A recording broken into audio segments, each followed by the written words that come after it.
everything we learn is on the border of order and chaos. Everything we learn is a step into the unknown. And so this is a radical initiation for Snow White.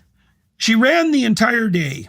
Finally, as the sun was about to set, she came upon a little cottage that belonged to 7 dwarfs. Now, this is very interesting. So Snow White has gone, you could say, into the unknown or into the unconscious, and quite deeply, because it takes her a whole day to get there. And what does she discover? So this is in her own mind, you might say. This is part of the landscape of possibility that presents itself to any young woman who is being persecuted by the forces of the evil queen. Down deep into the unknown, down deep into the unconscious.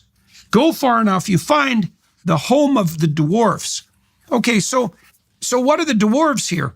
The dwarves are ordinary, faceless, hardworking men. Now, in the modern Snow White story, this last travesty that Disney so catastrophically produced, the dwarfs are basically a mess. And that's part of the pathology of the modern world, which assumes that typical, faceless, ordinary, hardworking men are part of the pathological patriarchy and incapable of taking care of themselves. That's not the case in the Grimm brothers' story. The dwarves have a perfectly functional house deep in the woods, and they're capable of taking care of themselves.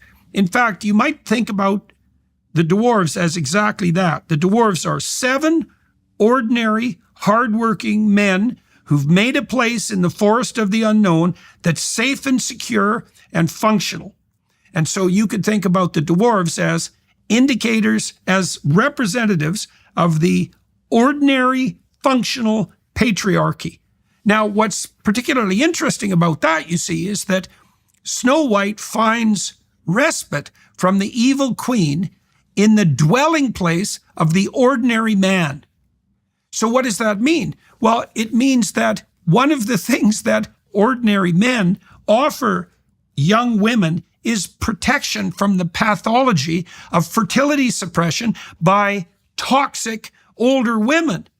And given the absolute widespread pervasiveness of elite-induced fertility suppression in our culture, the notion that an alliance between young women and ordinary men is the protection against that fertility and youth-destroying pathology is a lesson well worth learning, and certainly not the lesson that was put forward in the most recent version of the Snow White narrative.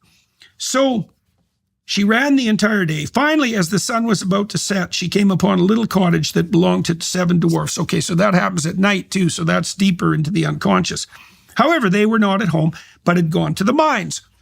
See, as miners, you see, they descend into the depths themselves, and they find, through their labor, treasure. And so the dwarves, you see this in mythological representations of dwarves, like in The Lord of the Rings. The dwarves are often heroes. They're tough little guys, and they go into the darkest recesses of the bowels of the earth to find the glittering treasure. And so it's very appropriate to notice that these dwarfs are good men. They're still dwarfs, however.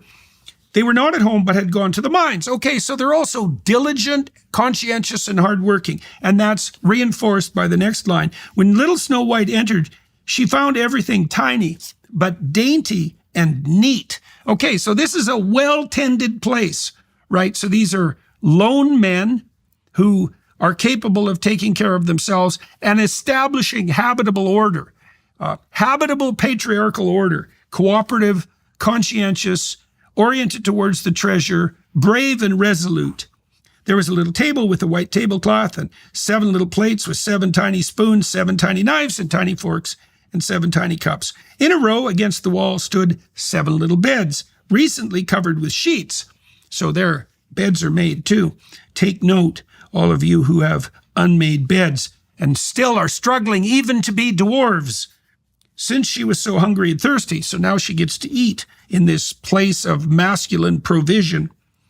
Snow White ate some vegetables and bread from each of the little plates and had a drop of wine to drink out of each of the tiny cups.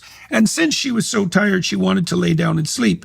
So she began trying out the beds, but none of them suited her until she found that the seventh one was just right. So she lay down in it and fell asleep. When it turned night, the 7 dwarfs returned home from their work and lit their 7 little candles. Then they saw that someone had been in their house. The first dwarf said, "Who's been sitting in my chair?"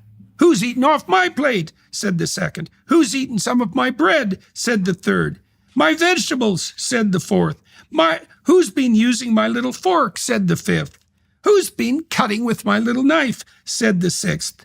"Who's had something to drink from my little cup?" said the seventh. Then the first dwarf looked around and said, "Who's been sleeping in my bed?" The second cried out, "Someone's been sleeping in my bed." And he was followed by each of them, until the 7th dwarf looked at his bed and saw little Snow White lying there asleep. The others came running over to him, and they were so astounded that they screamed and fetched their 7 little candles to observe little Snow White. "Oh, my lord," they explained, "how beautiful she is. They took great delight in her." Okay, well, that's actually an indication that these are pretty decent little dwarfs, too, because if they were as pathological as the little queen and they came across a attractive juvenile female, God only knows what hell could break loose, as we've seen repeatedly in places like the UK, for example. So the dwarves are protective of Snow White and her beauty and serve a proper paternal and partnership function. They took great delight in her, but didn't wake her up. They let her sleep in the bed. So that's very generous of them. They're very hospitable, which also indicates their essential morality. Well, the 7th dwarf spent an hour in each one of his companions' bed until the night had passed.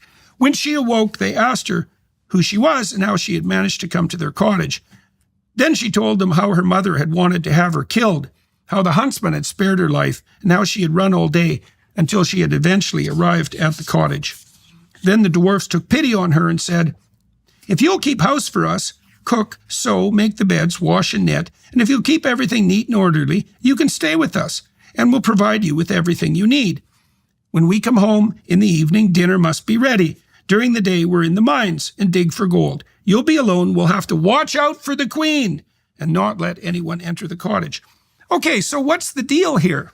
Well, Snow White has run from the destructive force of her evil mother and the most pathological element of nature and plunged deep into the unknown, where she found the dwarfs who are emblematic of the stable patriarchy, the stable, ordinary, productive patriarchy.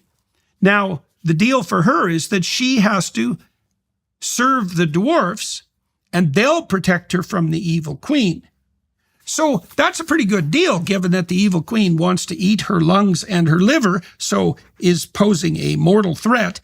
And it's indicative of the notion that prior to finding a prince, you might say, and finding permanent protection from the evil queen in the form of a stable, long-term, desirable partnership, a marriage, the young woman threatened by the evil queen, which is the eternal archetypal situation of isolated young women, has to make a pact to serve ordinary masculinity, right? To partner with ordinary masculinity, to have respect for it, to understand its productive function, and to know that it's ordinary masculinity, you might say, that stops female pathology from making itself manifest as the ultimately destructive force it can all too easily become.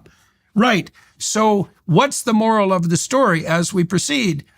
If you want to find a prince and escape from the evil queen, you have to serve the dwarfs with some degree of gratitude and conscientious dedication. Right. With some real emphasis on gratitude. And why? Well, better the dwarves than the evil queen, right? Which is exactly the opposite of the feminist narrative, which